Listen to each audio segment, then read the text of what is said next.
wala guud ahaan waxbarashada horta Puntland way fiican tahay marka loo eego xaaladda guud ee Soomaaliya aniga 2009kii ayaa la iga dhigay wasiirka waxbarashada waxbarashadu ka horbay jirtay iskuulo yar oo kooban oo public baa jiray oo ilaa 4 oo dawladdu gacanta ku hayn jirtay imtixaan midaysan gali jiray oo UNESCO iyo hay'ad CFBT la yiraahdo ay maamuli jireen oo Gambool iyo Cumar Samatari iyo Boosaaso public iyo Sheekh Cusmaan Qardho bay ahaayeen laakiin isku waxbarasho badan oo dadku private-ka ay si gacanta ay ugu hayeen oo xoog la ayaa iyadana jirtay oo ilaa iyo burburkii bad dalka waxbarashada ka soo jirtay aniga xilligeygii marka waxay alaha ugu weyn oo aan focus ka saaray waxay ahayd dhowr qodob oo muhiim ah inaan mideyno manhajka waxbarashada Puntland manhaj midaysan markii hore ma jirin cid waliba waxbay iska dhigan jirtay marka iskuul walba wixii gaarka ah u socday marka waxaan mideynay manhajka waxbarashada Puntland baan mideynay talaabadii koowaad sanadkii labaadba taas ayaan hirgelinay waxaan kaloo sameynay imtixaan midaysan oo aan ballaarinay oo dhammaan iskuuladii Puntland oo kuwii public ahaa iyo kuwii gaarka loo maamulayay dhammaan aan ku mideynay imtixaan midaysan waxaan sameynay shahaado midaysan iyadana waxaan intaa ku dhinaca wadnay scholarship xooga waxaan saaray si aan tayada waxbarashada xoog u saaro deeq waxbarasho in la raadiyo oo ardadu ay dhibco ku taltanto shantaa sano aan joogana ilaa 800 oo arday gaaraysa ayaan waxbarasho u diray oo badankoodu dibadda ay yihiin iyo tiro badan oo gudaha ah oo maanta wada dhaqaatiir oo injineer ah oo macallimiin ah oo dalka joogo shaqeynaya kulliyadda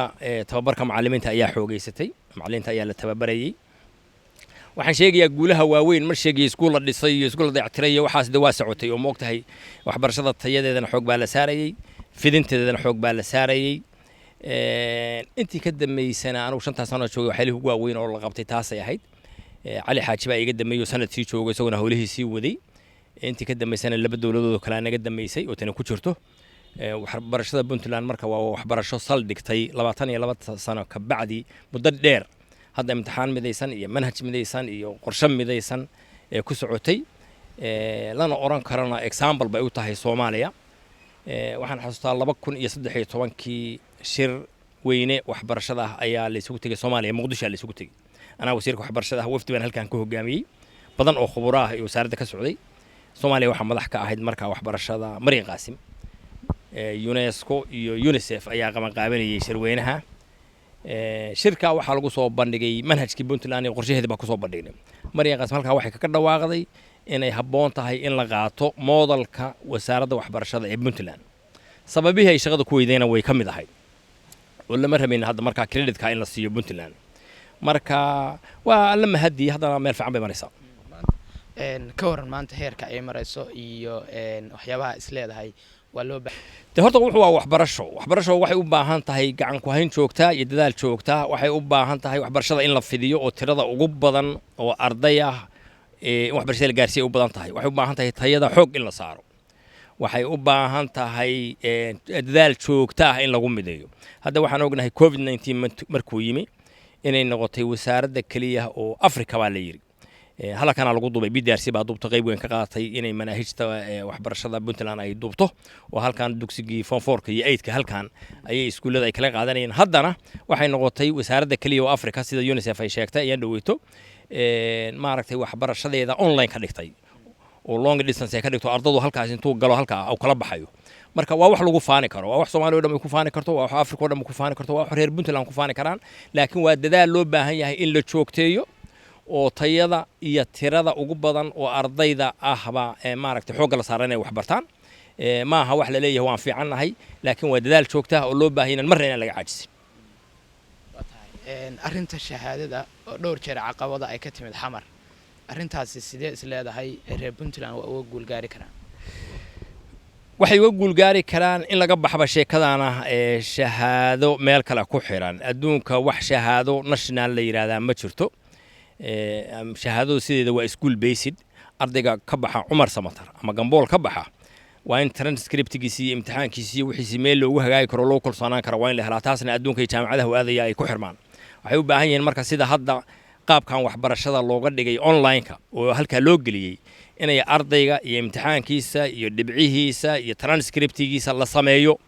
oo lagaba maarmi karo hadhow si loo verify garayo la ogaan karo ardaygaas 4 sano wuxuu soo dhiganayay imtixaanadiisa meel laga heli karo in la helo waayo ardadan arrintan shahaadada oo dawladda federaalka iyo Puntland wax muddo soo socotay weeye markii ugu horeysay waxay timi Cabdiweli baa ra'iisul wasaaraha Cabdiweli Ali Gaas baa ra'iisul wasaaraha wasiirna waxa ahaa nin la oran jiray Caydiid oo reer Puntland halkan ka soo jeeday baa wasiirka waxbarashada ninkii ugu horeeyay oo shahaadada Puntland iyadoo laga aqoonsan yahay adduunka dhan meelahan tagi jiray Suudaan la aanu geeyno laga aqoonsan yahay Ethiopia laga aqoonsan yahay oo Yemen laga aqoonsan yahay oo aan Russia arday aan u diro isaga waraaqa qoray meesha ugu weyn oo warqad geeyay waxay ahayd Suudaan oo yar war aan shahaada annaga aan bixin lama aqbali karo ra'iisul wasaaraha Cabdiweli baa ahaa arrinta kama aan soo kaban dagaalkaas nimankii ka dambeeyeen isaga ku daydeen wasaaradii ka dambeeyeen isaga ku daydeen hadaad maqashaan goodax 4 saac shahaada Puntland bay kaga dhigtay moogtay wax kale kama hadlo arrintaani marka waxay noqotay arrin la siyaasadeeyay shahaada la siyaasadeeyay noqotay oo arday meeshii lagu faani lahaa wixii laga sameeyo guusha laga gaaro Puntland waa guul Soomaaliya ay leedahay ninka wasiirka waxbarashada Soomaaliya wixii meel kale oo dalka ah laga sameeyo maadaama portfolio jooga inuu ku faano oo bagaadiyay ahayd inuu maaragtay